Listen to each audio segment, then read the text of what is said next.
Mesdames et messieurs, bonjour. Aujourd'hui, je vais passer un coup de gueule par rapport à ceux qui râlent pour les services publics. Ceux qui râlent parce qu'aujourd'hui, il y a des personnes qui font grève.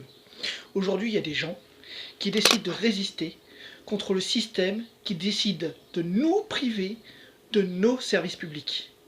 Parce que, bien entendu, vous comprendrez que ceux qui veulent nous priver de nos services publics sont ceux qui profitent le plus du système.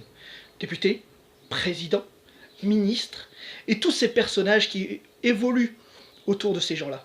Ceux qui veulent nous priver à nous, et quand je dis nous, c'est nous les citoyens, nous les gens du peuple, nous ceux d'en bas.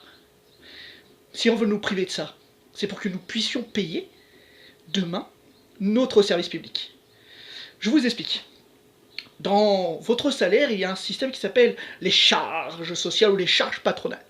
Charges patronales, c'est ce que le patron ne nous donne pas, c'est-à-dire l'argent que le patron ne nous donne pas directement, mais qui donne au service public pour qu'on ait le droit aux soins, le droit de se déplacer, le droit d'être protégé par notre police, et tous ces droits qu'il y a pour nous, le service public, la poste.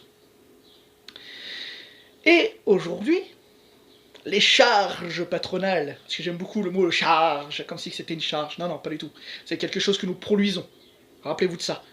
Nous produisons, c'est-à-dire que nous faisons en sorte que dans nos sociétés, lorsque nous travaillons, nous faisons de la production qui rapporte énormément de pognon à des grandes sociétés, à des grosses entreprises, hein, et aux actionnaires. Et nous, on ne touche qu'une partie, toute petite partie de ce que nous produisons. Vraiment une infime petite partie. Et donc dans tout ça, pour leur faire un peu casquer quand même, hein, les gars, parce qu'ils se foutent un peu de notre gueule, parce qu'on devrait toucher autant que les actionnaires, mais bien sûr que non, puisque c'est nous qui produisons, mais au lieu de toucher un peu de pognon, hein, on leur dit, écoutez, il va falloir aussi casquer. Et donc on leur prend des charges, et on redistribue ça au service public. Alors bien entendu, depuis... je ne compte plus les années, les États, hein, qui sont sous un peu le régime des patrons, hein, qui est un peu pression des patrons, puis en même temps, sans eux, sans les patrons, ils ne seront pas élus, les gars, hein, faut pas rêver, hein, le pognon, il vient d'où? Voilà. Et bah, du coup, sous toute cette pression, ils se disent, oh, on va supprimer le service public. Hein, on va baisser les charges patronales, on va pas recréer de l'argent, baisser les charges patronales, hein, les pauvres patrons, ils gagnent trop, pas tellement peu, oh là là, je vais pleurer. Hein. Et du coup, on leur enlève les charges, et derrière, on nous enlève à nous notre service public. Et on le rend à fur et à mesure privé. En vous expliquant bien entendu que, attention, ça va baisser les prix. Attention les gars, bon, alors là on va gagner, Alors le jour où vous avez vu que par exemple EDF est devenu quasiment privé, aujourd'hui nous ne cachons plus derrière ça, EDF est devenu privé, j'ai pas gagné de pognon. Hein. Les autoroutes sont devenues privées. Pouh, oh l'argent qu'on a gagné sur les autoroutes. Ah. Donc on se fout royalement de notre gueule. Et nous on accepte, parce que vous passez votre temps à la télé à râler. Oh le train il est pas là, oh, toujours les mecs qui font grève. Ouais, mais en fait, ils vous protègent. Parce que demain, quand les hôpitaux, la moitié des hôpitaux vont fermer, parce que la moitié des hôpitaux ferment, et que la plupart des hôpitaux qui vont se construire, des grosses structures seront privées, et que demain il y a un problème, et que nous on devra y aller à l'hôpital parce que notre enfant, ou parce que nous sommes blessés nous-mêmes, et que là on nous dira oui, est-ce que vous avez la sécurité sociale, ceci et cela, parce qu'il va falloir montrer patte blanche du coup à l'hôpital avant même de se faire soigner, un peu comme l'américaine, vous savez, vous voyez. Et bien le jour où vous arriverez, que vous aurez vos enfants dans vos bras, et que vous serez dans un hôpital privé, et qu'on vous dira non, désolé, vous n'êtes pas riche, donc on peut pas vous prendre, ce jour-là vous réfléchirez à ce que j'ai dit là. Parce que ça va arriver. Parce que c'est pas que le train, c'est aussi nos hôpitaux.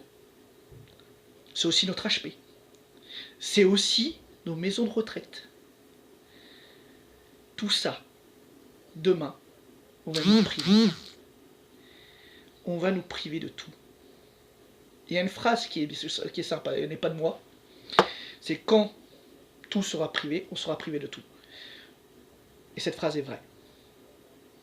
Alors si vous êtes prêt à tout perdre, à pas bouger votre cul, bah très bien, perdons tout. Après tout, à la limite, nous on s'en fout. Moi personnellement, tout devient privé, qu'est-ce que j'en ai à foutre à la limite? Moi je m'en suis déjà préparé depuis longtemps. À la limite, je m'en fous. Que ça devient privé? Pas grave, allez-y. Par contre, vous n'êtes pas encore prêts. Parce que moi, ça fait des années que je sais que ça va arriver. Donc dans ma tête, je me suis déjà préparé à ça. Mais vous n'êtes pas prêts. Quand demain, vous arriverez pour aller prendre un Rouen Dieppe, qu'on va vous dire, bah, la ligne est supprimée, bah voyons, attendez, ça va pas assez de pognon, les gars, la ligne, on la supprime. Bah, vous prendrez les 8 bus. Puis là, vous dites, oh, c'est pas trop cher. Et bah demain, ça sera le double, voire le triple. Et ce jour-là, vous vous souviendrez de ma vidéo. Et vous direz, putain, le petit con là qui parle, là, l'abruti, là, avec sa chemise et ses cheveux, avec une mauvaise image de qualité de merde.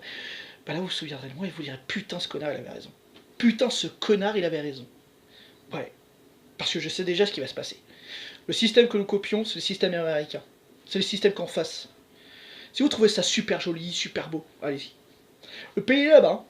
Prenez un billet d'avion, allez-y. Vous reviendrez comme moi. Moi, j'ai été voir aux États-Unis. Vous reviendrez comme moi et vous verrez. Oh putain de pays de merde. Je veux jamais ça en France. Un pays qui élu Trump, hein, les gars. Un pays qui élu Trump.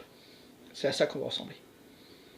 Alors, mesdames et messieurs, si on a envie de ressembler à ce pays-là, je veux dire, vous bougez pas assez le cul. Moi, je serai aujourd'hui la SNCF. Je serai aujourd'hui le service public touché. Moi, il n'y a qu'une seule ville que je bloquerai en France. Une seule et unique ville. Paris. Je prendrai tous les gars que j'ai, de tous les syndicats, de tous les trucs, et je ferai un grand groupe, et je bloquerai Paris. Et puis un train, puis une voiture, puis un bus, pas un essence irait à Paris. Et là, peut-être que ça ferait réfléchir le président. Parce que là, aujourd'hui, il se rigole, il joue la montre. Il sait que les mecs, ils perdent du pognon. Parce qu'il faut pas croire, hein, la grève, ça fait perdre du pognon. Ah ouais, vous venez d'apprendre ça. La grève, ça fait perdre du pognon. Les mecs, ils perdent du pognon. Les mecs qui font grève perdent du pognon. Et ça, on le remarque pas. On l'oublie, ça. Et bah oui, les gars perdent du pognon. Donc, automatiquement, les mecs qui sont en train de perdre du pognon, là, les mecs qui sont en train de perdre tout ce qu'ils ont, demain, quand ça va devenir privé, ça va devenir pire. Et en plus, ils ont fait tout ça pour rien. Et bah moi, ça me gonfle de voir que les mecs, ils se battent pour rien. Je veux pas qu'ils se battent pour rien. Moi, c'est clair. Entre moi et le président de la République, entre moi et Emmanuel Macron, et je la lance cette vidéo, et il m'écoute bien, il n'y aurait pas de négociation. Si moi, j'étais en face de lui, je serais syndicat, il y aurait zéro négociation, et tous les syndicats devraient me suivre. Parce que celui qui lâche, c'est un traître. Pas de négociation. C'est soit il enlève sa loi, soit il enlève sa loi, soit on bloque Paris. Soit il donne de l'argent pour les hôpitaux, pour l'HP, pour les maisons de retraite, pour le service public, soit Paris est bloqué. Et il pourrait nous envoyer 1 million de CRS. Parce que les CRS aussi sont concernés demain.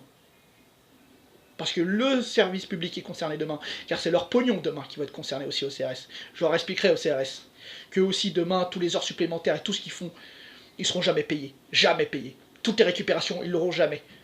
Et ben moi je dirais, les gars, posez vos casques, vous êtes avec nous. Et là, ce petit con de président, il n'aura plus rien. Parce que je rappelle une chose, ici en France, on est en démocratie. Et la démocratie, c'est quoi? La liberté d'expression, 1. Et le pouvoir au peuple, 2. Et ce pouvoir, il nous appartient à nous tous, pas à un seul homme. À nous tous. Mesdames et messieurs, il est grand temps qu'on se bouge les fesses. Et il est grand temps qu'on commence, aujourd'hui, à bloquer des villes comme Paris. Pour faire comprendre au président qu'ici, c'est chez nous.